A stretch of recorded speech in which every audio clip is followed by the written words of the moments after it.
Hey, what's up? Jacob here with Cultivate Supply, and today we're having a little chat about people that are using rockwool versus people that are using coco products. In this industry, I think the rockwool and straight coco are probably the two industry standards at this point with people using it, and people honestly sometimes use both. Like right here, we have the AOK sheets. This is pretty universal for people cloning, and it's super easy to go from this into coco. Whereas the opposite way, if you're cloning into coco, a little bit harder to go into rockwool. You don't see that very often, right? You really don't. I've had so many people reach out to us and be like, oh, I clone in rockwool, but I want to use coco. It's totally fine. It's 100% fine to do. You can start in these cubes and just put these cubes straight into coco or even into soil, and you're not going to have any problems. Versus what he's saying, you really don't want to go the opposite way with it. Yeah, it's just really hard to go the opposite way. And a lot of people, especially in real large grows, love rockwool. It's inert. You know it's going to be completely uncontaminated every time from the beginning.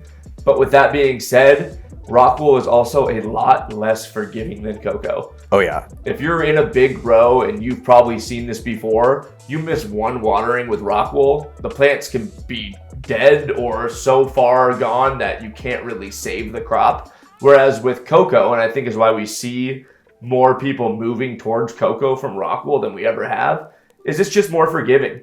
Yeah, totally. I've seen people that have forgot to water their whole thing, or a pump has failed or whatever, and you go in there and they're in coco and all their plants are just mega bummed, but all you gotta do is water them and then you get everything back, which is awesome.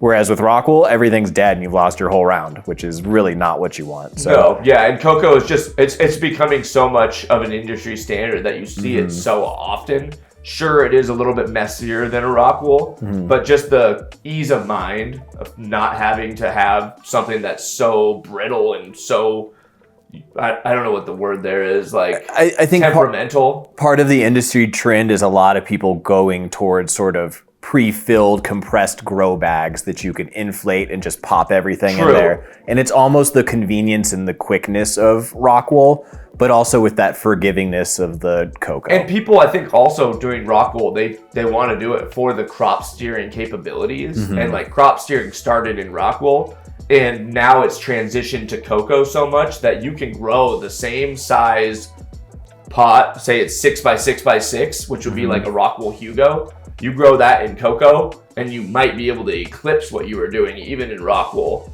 and still have that little safety buffer. Totally.